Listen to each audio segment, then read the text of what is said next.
시장에 보는 눈을 키우는 시간입니다. 오늘은 2022년도 특집 방송으로서 대신해서 모셨습니다. 이경민 대신증권 투자전략 팀장님이십니다. 지아님 안녕하세요. 네, 안녕하십니까. 안녕하세요. 네, 안녕하세요. 네, 바로 시작하죠. 네. 1월 연초효과 기대감이 좀 높은 상황입니다. 네. 지금부터 1월 전까지는 아무래도 현금을 좀 확보해야 할까요? 아니면 지금부터 매수 적기로 들어가야 할까요? 일단은 대형주와 중소형주와 조금 다를 수 있다라고 생각을 하는데 시장을 판단하는 입장에서는 1월 효과를 좀 기대하기보다는 조금 조심하자. 그래서 저희는 3천선 이상에서는 계속적으로 현금을 좀 비중 확보하자라는 차원에서 말씀을 드리고 있고요. 1, 2월 달에 좀 변동성이 커질 가능성을 염두에 두고 있습니다. 한편 중소형주 같은 경우는 코스닥 중소형주 같은 경우는 아마도 1월, 2월 효과가 좀 있을 수 있다라고 생각을 하고 있어서 조금 차별화돼서 좀 보시면 좋을 것 같다라는 말씀을 드리고 있습니다. 물론 시장 전반적인 흐름들이 굉장히 뜨겁지 않을 거라는 생각을 하고 있어서 종목 장세는 좀 더 이어질 수 있다라고 보고 있습니다. 네, 뜨겁지 않을 가운데를 염두하면서 종목 장세는 이어질 것 같다는 네. 말씀을 주셨는데요. 사실 많은 하우스들에서 내년도 시계를 좀 조망했을 때 네. 상저하고 아니면 전략 후강, 네. 즉 하반기가 좀 더 좋다라는 것에 방점이 있는 것이죠. 네. 대신증권에서는 상반기 이게 맞습니까? 코스피 2,600선에서 네. 적극적인 비중 확대를 말씀하고 계시는데요. 특별한 이유가 좀 있을까요? 일단은 내년 상반기 특히 1분기 중에 좀 코스피 가격 조정 가능성을 열어놓고 있는 이유는 많은 분들이 기대했던 병목 현상이 완화될 것이라는 점, 소비가 좋다라는 기대감. 그러니까 경기가 나쁘다라는 것보다는 오미크론, 코로나19 재확산 으로 인해서 기대했던 거에 좀 못 미치는 경제지표 결과들이 나오게 된다면 선진국이 좀 흔들릴 수 있고 아직까지 펀더멘탈적으로 기업 이익이 취약한 신흥아시아, 한국 증시가 좀 많이 흔들릴 수 있다라고 생각을 하고 있습니다. 그러면 꼭 왜 2,600이냐?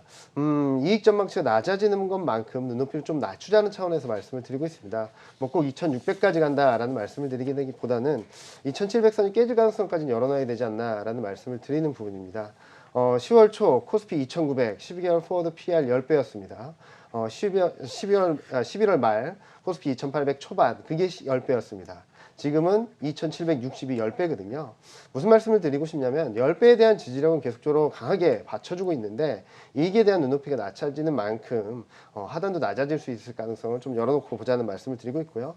아마 내년 1분기를 지나면서 이제 날이 풀리고 코로나19 확산세가 진정이 되고 이런 흐름들이 고용 개선으로 이어지면서 병목 현상이 완화되는 부분들 그리고 소비에 대한 기대감들이 좀 더 높아지는 부분들이 되살아난다면 시장은 상반기보다 하반기가 훨씬 좋을 수 있다라고 생각을 하고 있고요. 이런 매크로 환경들, 펀더멘털 환경들이 긍정적으로 변하게 된다면 시장의 추세적인 상승을 기대해봐도 좋겠다라는 생각을 하고 있어서 내년 1, 4분기 중에 코스피 2,700 밑으로 내려가게 된다면 좀 적극적으로 사자라는 말씀 드리고 있습니다. 네, 팀장님 말씀 중에 보니까 PI 10배가 하방 지지선이다라는 네. 말씀을 주신 것 같아요. 사실 뭐 우리 증시가 선진 시장처럼 뭐 15배, 16배 이렇게 그렇죠. 받기에는 좀 어려운 국면이긴 한데요. 굳이 뭐 지수 얘기가 좀 나와서 네. 혹시 매남되지만 내년도 상단은 어디까지 보고 계신가요? 저희 상단은 3,300선 넘을 수 있다라고 생각을 하고 있는데요. 그렇게 보는 이유는 PR 10배라고 한다면은 10년 평균 수준 정도 되거든요. 그런데 12배라고 한다면은 최근 5년 내 평균 정도가 됩니다.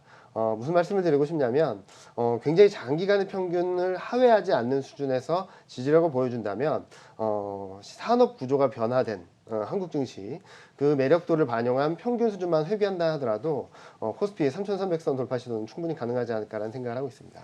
그럼 3,330선까지라고 구체적으로 좀 네. 포인트를 얘기를 해주셨는데 그렇게 상승 국면을 예상하시는데 배경은 어디에 있을까요? 일단은 무엇보다도 가장 중요한 게 병목 현상 완화 여부다라고 생각을 합니다. 뭐 솔직히 돌아가서 생각을 해본다면은 병목 현상이 워낙 장기화되고 굉장히 높은 수준, 예상하지 못했던 수준까지 올라와 있다 보니까 이로 인해서 물가 상승 압력이 커지고 물가 상승 압력이 커짐에 따라서 통화 정책이 좀 빨라지고 그러니까 긴축적으로 빨라지고 있고요. 이런 상황에서 물가가 경기 성장률보다 높은 수준으로 가면서 소비에 대한 부담들도 커지는 그런 여러 가지 부작용들이 나타나고 있다고 생각을 하거든요. 그런데 거꾸로 생각을 해본다면 병목 현상이 완화되는 시점이 되게 된다면 펀더멘털 개선이 차츰차츰 나올 수 있다라고 볼 수 있겠죠. 물가 상승 압력은 진정이 될 것이고 이제 고용이 개선되게 된다면 임금 소득이 들어오면서 소비 확대, 그로 인한 재고 축적 수요, 경기 회복 이런 그림들이 하반기에는 좀 더 뚜렷하게 만들어질 수 있다고 생각을 하고 있어서 저는 시장 상승 흐름을 내년 하반기에 좀 더 점차 더 커질 수 있다라고 전망을 하고 있습니다. 네. 자, 병목 현상 완화에 따른 하반기 상승 국면을 지금 예상하셨고 이 상황에서 지금 연간 리포트를 보니까 내년에는 성장주 그리고 수출주 또 내수 소비주를 네. 주목한다라고 말씀을 하셨어요. 하나씩 짚어보도록 할 텐데요. 성장주 투자에서 좀 주의해야 될 부분이 있을 것 같아요. 내년에는 또 금리 인상 시기까지 겹쳐 네, 있는데 맞습니다. 성장주 내에서도 다양한 섹터가 있잖아요. 맞습니다. 어떤 성장주에 좀 주목을 해보는 게 좋을까요? 일단 말씀하셨던 것처럼 저희가 전략 후강이라고 말씀드리면서 하반기에 사상최고치 근접하거나 돌파 시도할 수 있다라고 말씀드리면은 금리 인상하는 시기에 어떻게 그게 가능하냐라고 많이 물어보시는데요. 과거 미국이 금리 인상을 할 때 주식시장이 추세적으로 하락한 적은 없습니다. 오히려 더 상승 추세가 강해졌죠. 그 기저에는 펀더멘탈, 성장, 모멘텀들이 존재했기 때문입니다. 제가 서두에도 말씀드렸듯이 1분기 때 시장이 좀 조정받는 것은 경기가 너무 안 좋아져서라기보다는 우리가 기대했던 눈높이보다 못 미치는 결과들이 나오게 된다면 좀 눈높이 조정의 과정이 나올 수 있다는 말씀을 드린 부분이고요. 이렇게 본다면은 금리 인상 무시할 수 없는 변수입니다. 하지만 금리 인상이라든지 물가 상승이라든지 미국 그 연준에서의 금리 인상 사이클을 극복할 수 있을 정도의 성장 동력이 있다면 충분히 상승세를 이어갈 수 있다는 말씀을 드리고 있는데요. 따라서 성장주 내에서도 구조적인 성장주로 말할 수 있겠죠. 이익이 계속적으로 올라가는 인터넷과 2차 전지가 대표적인 업종이라고 말씀드릴 수 있겠는데요. 인터넷 같은 경우는 기존 산업들 또한 계속적으로 10%, 20%의 성장세를 이어가는 가운데 메타버스나 웹툰 같이 신규 성장 모멘텀이 강한 산업들이 들어오고 있고요. 2차 전지 같은 경우는 내년에 유럽 쪽에서 자동차 판매가 굉장히 급증할 것으로 예상이 되고 있습니다. 내년 자동차 수요 증가율을 보면은 유럽 쪽에서 22%가 예상되고 있는 상황이거든요. 유럽 쪽의 전기차 판매가 늘어나게 된다면 아마 2차 전지주도 수혜를 받을 수 있다라고 생각을 하고 있고요. 그리고 미국 쪽에서의 전기차 판매 확대, 여기에 정책 드라이브가 걸리고 있다는 점에 있어서도 미국 쪽 드라이브까지 감안해서 본다면 2차 전지 한번 주목해 볼 만한 구조적인 성장주다라고 생각을 하고 있습니다. 네, 말씀 주셨던 것처럼 사실 또 주가의 향방은 사실 선반영이라는 것 때문에 참 그렇죠. 애매한 것 같습니다. 네. 말씀 주셨던 것처럼 성장성이라든지 실적에 대한 기대치의 조정이 좀 불가피한 상황이기도 한데요. 모멘텀 얘기를 좀 해볼까요? 네. 국내 수출이 항상 그 코스피의 프락시로서 매우 중요하지 않습니까? 맞습니다.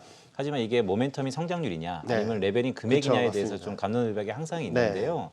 공교롭게도 올해처럼 내년도 수출 증가율이 그렇게 크게 높아질 것 같지는 않습니다. 맞습니다. 현실적으로 보면 뭐 7분의 1 토막이 난다라는 얘기도 있는데 어떻게 보세요? 성장률 모멘텀이 좀 둔화되는 상황입니다. 일단은 모멘텀이 둔화된다고 하더라도 이게 시장에 부정적인 영향을 줄 정도는 아니다라고 생각을 하고 있고요. 지금 예상치는 많은 분들이 굉장히 보수적으로 접근을 하고 있는 것 같습니다. 그렇지만 반도체, 자동차 올해 굉장히 부진한 모습들을 보여줘 왔는데 반도체, 자동차 쪽에서의 움직임이 나타나게 된다면 수출 모멘텀이 예상보다는 좀 좋을 수 있지 않을까라는 생각을 합니다. 예를 들어 드리면은 뭐 경제 성장률이 6%, 7%다 하더라도 이 눈높이가 낮아져서 5%, 4%대로 떨어지게 된다면 모멘텀은 높지만 더 강한 상승을 하기는 어렵겠죠. 거꾸로 말씀드려서 2%, 3% 성장이 예상되는 상황이었는데 시장이 지나고 시간이 지나고 업황 변화들이 좀 더 반영이 되면서 이게 6%, 7% 성장을 한다. 라고 기대감을 가져간다면 시장은 굉장히 탄력적으로 움직일 것입니다. 제가 드리고 싶은 말씀은 모멘텀 자체가 둔화되는 건 맞지만 그 모멘텀 자체가 시장에 부정적인 영향을 줄 정도가 아니라면 눈높이가 어떻게 변하는지를 좀 보자라는 말씀을 드리고 싶고요. 아마 내년 하반기에는 중가율이 둔화되긴 하지만 그 눈높이가 조금씩 높아지면서 특히 그 중심에는 반도체하고 자동차가 자리 잡으면서 시장의 상승을 이끌어가지 않을까라는 생각을 하고 있습니다. 네. 자, 그리고 금융시장을 움직일 만한 핵심 변수 중에 공급 현상, 이제 병목 현상 완화라고 말씀을 네. 해주셨는데요. 이제 내년 전망을 구체적으로 어떻게 하시는지 좀 궁금합니다. 내년에 좀 서서히 해소가 될지 네. 아니면 좀 완만하게 해소가 될지 어떻게 보세요? 일단은 그 병목 현상이 언제 완화될지 얼마나 빨리 완화될지 가늠하기 되게 쉽지 않습니다. 그런데 저희가 기본적으로 생각하는 것은 공급망 병목 현상이 심해진 이유는 미국은 고용 그리고 중국은 전력난 이 두 가지를 키로 놓고 보고 있거든요. 그래서 고용을 본다면은 지금 속도대로 고용 개선세가 굉장히 더디다 하더라도 내년 하반기를 지나면서는 코로나19 이전 수준으로 고용자 수가 회복될 것으로 보고 있고요. 전력난 같은 경우는 2월 동계올림픽을 전후로 해서 좀 타이트하게 가져갈 수도 있습니다. 왜냐면은 환경을 좀 더 깨끗하게 보여주고 싶은 중국의 욕심상 아마도 중국도 탄소 배출을 좀 제한하면서 동계올림픽을 준비할 텐데 그 이후에는 좀 성장 쪽에 드라이버가 걸리면서 전력난도 좀 활소되고 가동률도 올라가고 그런 모습들을 보여주게 된다면 아마 날이 따뜻해질수록 이제 상반기를 지나면서 조금 더 병목 현상 완화되는 흐름들이 좀 더 눈으로 보여지지 않을까라는 생각을 하는데요.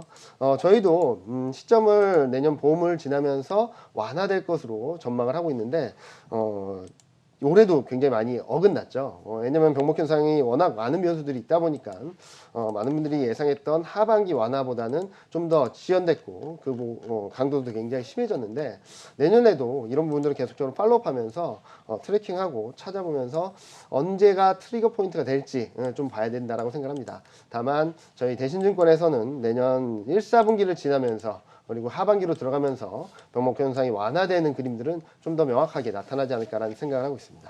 네, 알겠습니다. 지금까지 대신증권 이경민 투자전략팀장과 이야기 나눠봤습니다. 오늘 말씀 고맙습니다. 네, 감사합니다.